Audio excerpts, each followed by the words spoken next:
নবীর ঘরে ঢুকবে নবীর পারমিশন নিয়ে, আর আজরাইল আমাদের কাছে আসবে। আমাদের কাছে কারোর পারমিশন লাগবে বলেন তো? আপনি যদি 1 লক্ষ টাকা যদি আজরাইলকে ঘুষ দিয়ে বলেন, আজরাইল আমার 2টা সন্তান বিদেশে থাকে, তুমি আমার রুহটাকে নেওয়ার জন্য এসেছো রে আজরাইল, আমাকে 1 সপ্তাহ কি 1 দিনের মতন সময় দাও, বিমানে এসে আমার সন্তান আসবে, আমাকে একটু দেখবে, আমি একটু কথা বলবো সন্তানের সাথে। আজরাইলে খাই না ঘুষ, শোনো রে ও মানুষ, খাবে বলেন?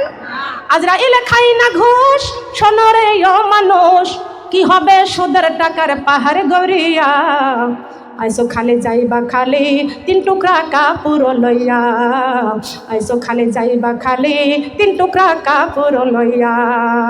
আজরাইলে খাই না ঘুষ, শোনো রে ও মানুষ, আজরাইলে খাই না ঘুষ, শোনো রে ও মানুষ, কি হবে এতিমের হক নষ্ট করিয়া, আইসো খালি যাইবা খালি 3 টুকরা কাপড় লইয়া, আইসো খালি যাইবা খালি 3 টুকরা কাপড় লইয়া। কথা বলেন ঠিক কিনা? ঠিক কিনা বলেন?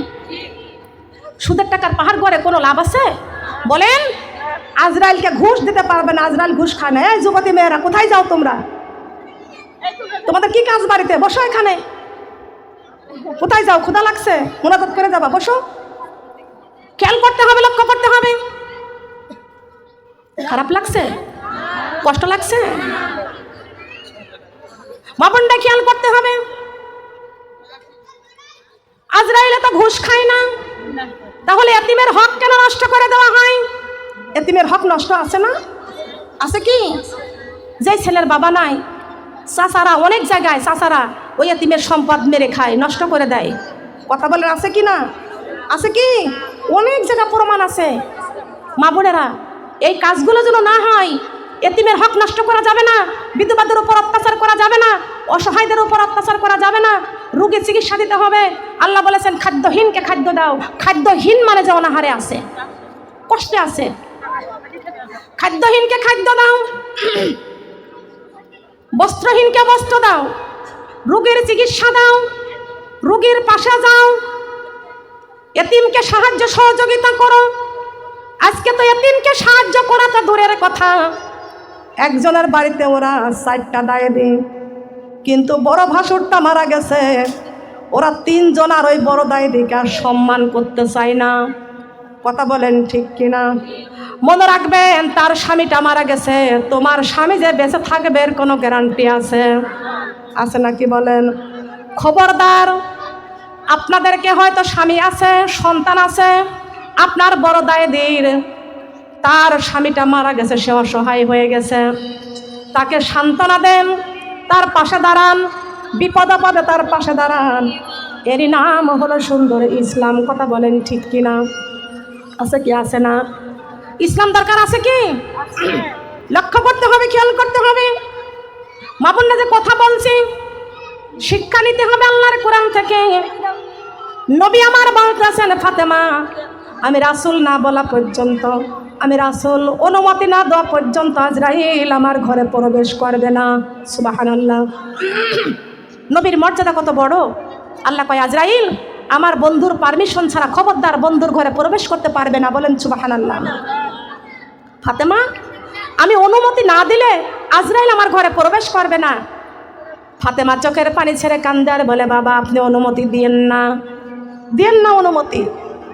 ও বাবা, আপনি যদি অনুমতি দেন আজরাইল আপনার কাছে আসবে, আপনার রূহটাকে ছিনিয়ে নেবে, আমি এতিম হয়ে যাব। বাবা আমি এতিম হতে পারবো না।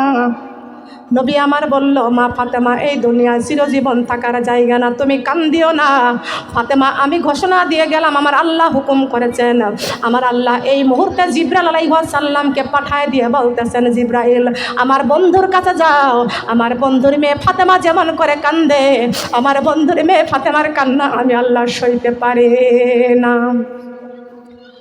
আমার বন্ধু দুনিয়া থেকে বিদায় নিয়ে চলে আসবে, আমার বন্ধুর মেয়ে ফাতেমা এতিম হয়ে যাবে। কিন্তু না না, অতি তাড়াতাড়ি আমার বন্ধু দুনিয়ার থেকে চলে আসার 6 মাসের মধ্যে আমার বন্ধুর মেয়ে ফাতেমাকে আমার বন্ধুর কাছে পৌঁছে দিব। আমার বন্ধুকে বলে দাও, আমার বন্ধু যেন মা ফাতেমাকে ঘোষণা দিয়ে যেন কলিজায় সান্ত্বনা দিয়ে দেয়। সুবহানাল্লাহ বলেন। জিব্রাইল আমার নবীকে কানে কানে বলে দিলেন। আমার নবী ডাক দিয়ে কয়, ফাতেমা চিন্তা করো না, আমি দুনিয়া থেকে বিদায় নিয়ে যাবার 6 মাসের মধ্যে মা ফাতেমা তুমি আমার কাছে চলে যাবা, চলে যাবা তুমি আমার কাছে। ফাতেমা চিন্তা করিও না, কান্দিও না। মা ফাতেমার কান্না একটু বন্ধ হয়ে গেল। ফাতেমা দরজাখানা খুলে দিলেন। সুবহানাল্লাহ। আল্লাহ কয়, আজরাইল খবরদার, আজরাইলের রূপ ধরে আমার বন্ধুর কাছে যাইতে পারবে না। সাধারণ মানুষের মতো রূপ ধরে আমার বন্ধুর কাছে যাইবা। আজরাইলের রূপ ধরে যাই না, নবীর একজন সাহাবীর মতো রূপ ধরে আজরাইল আমার নবীর পাশে যা বসলেন। সুবহানাল্লাহ বলেন। আমার নবীকে ডাক দিয়ে কয়, ইয়া রাসূলুল্লাহ, ইয়া হাবিবাল্লাহ, আপনি যদি অনুমতি দেন তাহলে আমি আপনার বুকের উপরে একটু হাতটা রেখে দিই। অনুমতি দেন। বিশ্বনবী শুয়ে আছেন। আল্লাহ কয়, আজরাইল আমার বন্ধুর অনুমতি ছাড়া বন্ধুর গায়ে হাত স্পর্শ করতে পারবে না। আমার বন্ধু সাধারণ কোনো বন্ধু নয়, দুজাহানের বাদশা আমার বন্ধু মুহাম্মদ রাসূলুল্লাহ সাল্লাল্লাহু আলাইহি ওয়াসাল্লাম। ও আজরাইল আমার বন্ধুর অনুমতি ছাড়া খবরদার বন্ধুর গায়ে হাত স্পর্শ করতে পারবে না। আজরাইল ডাক দিয়ে কয়, ইয়া রাসূলুল্লাহ, ইয়া হাবিবাল্লাহ, আপনার বুকের উপরে কি আমি একটু হাতটা রাখতে পারি? আল্লাহর নবী বলছেন, আজরাইল তুমি আমার বুকের উপরে হাত রাখবা, রাখো রাখো। আজরাইল আলাইহিস সালাম আমার নবীজির বুকের উপরে হাতখানা আস্তে করে রেখে দিয়েছেন। সঙ্গে সঙ্গে আমার নবী হু হু করে কেঁদে উঠলেন। এত জোরে আমার নবী হু হু করে কেঁদে উঠলেন। আজরাইল সঙ্গে সঙ্গে হাতটা টান দিয়ে সরিয়ে নিলেন। কয়, ইয়া রাসূলুল্লাহ, ইয়া হাবিবাল্লাহ, সামান্য হাত আপনার বুকের উপরে রেখে দিয়েছি, আপনি কেন হু হু করে কেঁদে উঠলেন? আমার নবী কয়, আজরাইল তুমি যদি সামান্য আস্তে কোনো রকম আমার বুকের উপরে হাত ছোঁয়াইছো, আমার মনে হয় উহুদ পাহাড়টা আমার বুকের উপরে চাপাইয়া দিয়েছো। উহুদ পাহাড় মনে হয় আমার বুকের উপরে চাপা দিয়েছো। আজরাইল ডাক দিয়ে কয়, ইয়া রাসূলুল্লাহ, ইয়া হাবিবাল্লাহ, না না, আমি উহুদ পাহাড় আপনার বুকের উপরে চাপাই নাই, হাতখানা সামান্য আস্তে করে ছোঁয়াইছি। এই আজরাইল সামান্য হাতখানা আস্তে করে ছোঁয়ানোর জন্য আমি রাসূলের যদি এত কষ্ট হয়, না জানে আমার গুনাহগার কত উম্মতেরা আছে। আজরাইল আমার কত গুনাহগার উম্মতেরা আছে, না জানি তাদের রূহ কবজা করতে গেলে না জানি আরো কত কষ্ট হবে। এই আজরাইল আমি তোমার কাছে একটা অনুরোধ করি, রাখবে কি? আজরাইল কয়, ইয়া রাসূলুল্লাহ, ইয়া হাবিবাল্লাহ, আল্লাহর হুকুম একটা কেন, যতটা অনুরোধ করবেন আমি রাখবো। ও আজরাইল অনুরোধটা হলো, আমার তাম পৃথিবীতে যত আমার গুনাহগার উম্মতেরা আছে তাদের রূহ কবজা করতে যত কষ্ট হয়, সমস্ত কষ্ট আমি রাসূলকে দিয়ে আজকে আমার জানটা কবজা করে না। এমন দরদি নবী জন্মিলেন, মৃত্যুর সময় উম্মতি বলে কান্দিলেন, মৃত্যুর সময় উম্মতি বলে নবী। এমন দরদি নবী জন্মিলেন, উফাতের সময় উম্মতি বলে কান্দিলেন, উফাতের সময় উম্মতি বলে কান্দায় না, কান্দায় না দয়ার নবীকে, নবীকে কান দাইলে রে কানেবে মরণে, নবীকে কান দাইলে রে কানেবে মরণে। কান্দায় না, কান্দায় না দয়ার নবীকে, নবীকে কান দাইলে রে কানবে কবরে, নবীকে কান দাইলে রে কানবে তুমি কবরে। কান্দাইও না, কান্দাইও না দয়ার নবীকে, নবীকে কান দাইলে রে কানবে তুমি হাসরে, নবীকে কান দাইলে রে কানবে তুমি হাসরে। কানবো? কানতে হবে? আপনি তো বলবেন আমি তো নবীকে ভালোবাসি, নবীকে তো কান্দাই না। কিন্তু মনে রাখবেন, আলেমরা যখন কোরআনের কথা বলে, আলেমরা যখন কথা বলে, এই আলেমরা হলো আল্লাহর নবীর ওয়ারিস। সুবহানাল্লাহ বলেন। আলেমরা নবীর ওয়ারিস, আমরা নবীদের সন্তান। আমার নবী নাই, আমার নবী দুনিয়ার থেকে বিদায় নিয়ে চলে গেছে।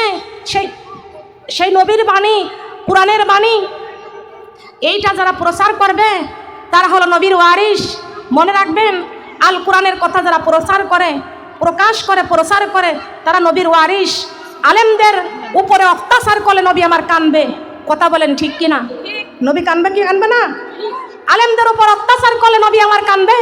তাহলে এই যে মাওলানা মামুনুল হককে কারাগারের মধ্যে, জেলের মধ্যে আটকায়া তাকে ইঞ্জেকশন দিয়ে দিয়ে পঙ্গু করে দিয়েছিল, হাজার হাজার পৃথিবীর মানুষ দেখেছে, সে হুইল চেয়ারে চলাফেরা করেছে।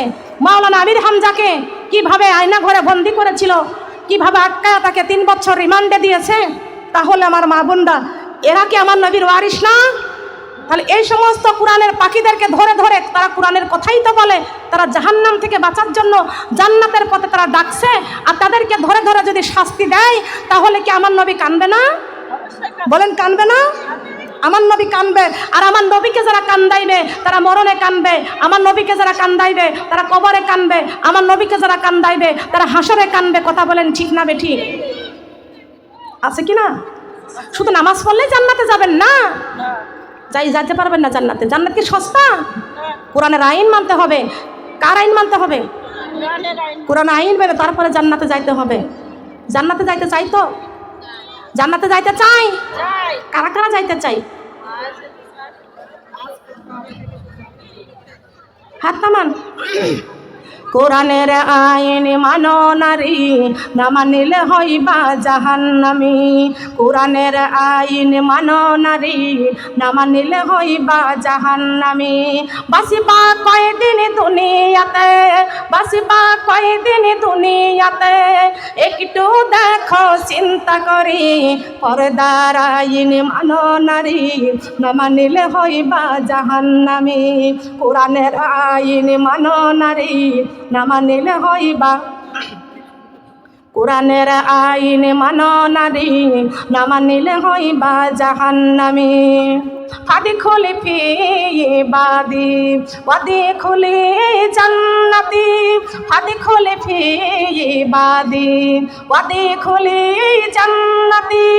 আল্লাহর কোরআন পড়ে দেখো, আল্লাহর কোরআন পড়ে দেখো, পর্দা করিলা তুমি জান্নাতি। সুবহানাল্লাহ বলেন। পর্দা করলে কোথায় যেতে হবে? নামাজ পড়লে কোন জায়গা? নামাজের দরকার আছে কি না? পর্দার দরকার আছে কি না? আমরা নামাজ পড়বো না ছাড়বো? পর্দা করবো না ছাড়বো? আমরা কি গীবত করবো না গীবত ছাড়বো? পরনিন্দা অহংকার করবো না ছাড়বো? অহংকার ছাড়তে রাজি আছেন? খবরদার কোনো অহংকার করতে পারবেন না। কিসের অহংকার করেন? চেহারার অহংকার করেন। এই চেহারা যদি কোরআনের আইন যদি না মানতে পারে, জাহান্নামের আগুনে জ্বলে পুড়ে শেষ হয়ে যাবে। কথা বলেন ঠিক কিনা? গহনার অহংকার করেন, এখনই আপনার দেহ থেকে রুহ বের হয়ে গেলে আপনার ছেলেরা মেয়েরা সব গহনাগুলো খুলে নেবে, আপনাকে খালি হাতে কবরে যাওয়া লাগবে। পোশাকের অহংকার করেন, আপনার দামি পোশাক আছে, দামি পোশাক নিয়ে কবরে যাইতে পারবেন না। আপনার 50,000 টাকা দামের বেনারসি শাড়ি আছে, ওটা শোকেসের মধ্যে থাকবে। এই সাদা মার্কিন থান পোশাক নিয়ে আপনাকে কবরে যাইতে হবে। কথা বলেন ঠিক না বেঠি? অনেক বড় বাড়ির মালিক আপনি, কিন্তু কবরে যাইতে হবে 3.5 হাত জায়গা। কথা বলেন ঠিক কিনা? কয় হাত জায়গা? 3.5 হাত জায়গা। মা বোনরা, অনেক ভালো বিছানা আছে, কবরে যা দেখেন মাটির বিছানা। কথা বলেন ঠিক না বেঠি? তাহলে অহংকার করে কোনো লাভ আছে? লাভ আছে? যত বড় রাজা বলেন, বাদশা বলেন, কারোর কোনো অহংকার করে কোনো লাভ নাই। সবাইকে অন্ধকার কবরে 3.5 হাত জায়গা। যিনি ফকির ওনাকেও 3.5 হাত জায়গার মধ্যে যেতে হবে। যিনি রাজা বাদশা তাকেও সেই জায়গার মধ্যে যেতে হবে। তাহলে বড় বাড়ি, বড় গাড়ি, বড় দালান কোঠা, টাকা পয়সা অনেক বেশি, দামি অলংকার আছে, কোনো অহংকার করে বড়াই করে কোনো লাভ আমাদেরকে নাই। কথা বলেন ঠিক কিনা? সবাইকে সম্মান করতে হবে, তাজিম করতে হবে। কথা বলেন সুবহানাল্লাহ। মা বোনরা, কেন বলতেছি? আরেকটা হাদিস ছোট্ট করে আলোচনা করব, বর্ণনা করবো। মা বোনরা, কেউ এখান থেকে উঠে যাবেন না। উত্তম আল্লাহর নবী মুহাম্মদ রাসূলুল্লাহ সাল্লাল্লাহু আলাইহি ওয়াসাল্লাম আজরাইলকে ডাক দিয়ে কয়, ও আজরাইল, আমার তামাম পৃথিবীতে যত গুনাহগার উম্মতেরা আছে প্রত্যেকের রূহ কবজ করতে যত শাস্তি হয় সব কষ্ট শাস্তি আমাকে দিয়ে দাও। আল্লাহর নবী ডাক দিয়ে কয়, আজরাইল আলাইহিস সালাম ডাক দিয়ে কয়, ইয়া রাসূলুল্লাহ, ইয়া হাবিবাল্লাহ, আপনি চিন্তা করবেন না, আপনি চিন্তা করবেন না। আপনার প্রত্যেক উম্মতেরা ফরজ নামাজের পর তারা যদি একবার আয়াতুল কুরসি পড়ে, একবার আয়াতুল কুরসি যদি পড়ে, মৃত্যুর সময় তার রূহটাকে এমন করে আমি আজরাইল বের করে নিব, এমন করে আজরাইল আমি তার রূহটাকে বের করে নিব। মায়ের কোলে সন্তান, মায়ের কোলে যেমন দুধ খাইতে খাইতে ঘুমাইয়া যায়, আর আয়াতুল কুরসি পড়বে যারা মৃত্যুর শান্তি পাবে তারা। আছে কি আছে না? তো নামাজই তো পড়ি না। নামাজের দরকার আছে? নামাজের দরকার আছে। মা বোনটা, শুধু তাই নয়, এক বস্তা আটার মধ্যে একটা চুল থাকলে আটার মধ্য থেকে চুলটা টান দিয়ে নিলে যেমন আটা টের পায় না, ইমানদার ব্যক্তি 5 ওয়াক্ত নামাজ যারা পড়েছে, পর্দা যারা করেছেন, দিন ইসলামের মধ্যে যারা চলেছেন, রমজান মাসে যারা রোজা রাখেছেন, তাদের জন্য আল্লাহ রাব্বুল আলামিন ইমানদার বলে ঘোষণা করেছেন। ইমানদার হতে হলে মিথ্যা কথা বলা যাবে না, চুগলখড়ি করা যাবে না, অহংকার করা যাবে না, আর এক দায়দের বদনাম, শাশুড়ির বদনাম আর এক জায়গায় করা যাবে না। কারোর দোষ পাইলে দোষটা গোপন রাখার চেষ্টা করবেন। সব সময় নিজের অপরাধ স্বীকার করবেন, আল্লাহর কাছে কানবেন। নিজের 1000 দোষ নিজের মধ্যে, 2টা দোষ আর একজনের নিয়ে মানুষের বাড়িতে গবেষণা করে বেড়াই, এমন ব্যক্তি আছে কি আছে না? আছে কিনা বলেন? আপনি মনে রাখবেন, আপনি সারা রাত তাহাজ্জুদের নামাজ পড়েছেন, কোরআন তেলাওয়াত করেছেন, আপনি পর্দা করে চলাফেরা করেছেন, আপনি দিন ইসলামের মধ্যে চলাফেরা করেছেন, আর একজন ব্যক্তি পরের বাড়ি কাজ করে খায়, ঠিক মতো ইবাদত বন্দেগী করতে পারে না, নামাজটা পড়ে রীতিমতো, কিন্তু সঠিক মতো দান সদকা করতে পারে না, ভালো মতো চলতে পারে না, গরিব মানুষ। আপনি সেই ব্যক্তির নামে বদনাম করেছেন, আপনি ইবাদত করেছেন তাই বলে আপনি বাহাদুরি করতেছেন, ওই গরিব মানুষটার দিকে আপনি অহংকার করলেন, নিন্দা করলেন, গীবত করলেন। মনে রাখবেন, আপনি যখন গীবত করেছেন আপনার সব আমলগুলো ওই গরিব মানুষটাকে দিয়ে দিচ্ছেন। কিয়ামতের কঠিন দিনে আপনার সমস্ত আমল নিয়ে ওই গরিব মানুষটা জান্নাতে চলে যাবে। আল্লাহ রাব্বুল আলামিন আপনাকে জাহান্নামের ঘোষণা দিয়ে দেবেন। আপনি আল্লাহর কাছে কানবেন, আল্লাহ, আমি তো সারা জীবন পর্দা করেছি, আমি তো ভালো মতো নামাজ পড়েছি, আমি কত দান সদকা করেছি। ওই ব্যক্তিটা কোনোদিন দান সদকা করতে পারে নাই, কোনোদিন তো দান সদকা করে নাই, কারোর একটা কাপড় কিনে দিতে পারে নাই, অনেক কষ্ট করেছে। তিনি এত আমল নিয়ে জান্নাতে যাচ্ছে, আর আমি এত দান সদকা করার পরও কেন আমি জাহান্নামে আমাকে যেতে হচ্ছে? আল্লাহ রাব্বুল আলামিন বলেছেন, তুমি তো দুনিয়ায় ইবাদত করেছো ঠিক আছে, কিন্তু তুমি ওই ব্যক্তির উপরে গীবত করেছো। ওই ব্যক্তির উপরে গীবত করার কারণে তোমার সব আমল আমি ওকে দিয়েছি। ঠিক ঠিক তো? তাহলে এবার গীবত করা যাবে না। তুমি যে আমল করেছো, তোমার সব আমল গীবত করার কারণে তার উপরে চলে গেছে, তোমার আমলগুলো নিয়ে সে এবার জান্নাতে যাচ্ছে, তুমি এবার জাহান্নামে যাও। এটা এবার বোঝা যায়। আমরা তো কারোর উপরে গীবত করতে পারবো না, গীবত করলে আমল হারায় যাবে। কথা বলেন ঠিক কিনা? গীবত করলে কি আমল হারায় যাবে? কেন? সোনা দানা যেখানে সেখানে রাখা যাবে না, যাবে নাকি? স্বর্ণগুলো কি সুন্দর শোকেসের মধ্যে, আলমারির মধ্যে রেখে তালা দিয়ে রাখা হয়, যত্ন করে রাখা হয়, আবার চাবিটাও সেরে রাখা হয়। কথা বলেন ঠিক কিনা? তা আপনার চাবি তো খোলা। চাবি খোলা মানে কি? আমল করেছেন কিন্তু আমল ধরে রাখতে পারতেছে না, চাবি খোলা, তালা নাই। কথা বলেন ঠিক কিনা? মা বোনটা খেয়াল করতে হবে। এই যে সামনে আমাদের পবিত্র মাহে রমজান মাস আসতেছে, আমাদের রোজা রাখার দরকার আছে কি না? আছে কি না?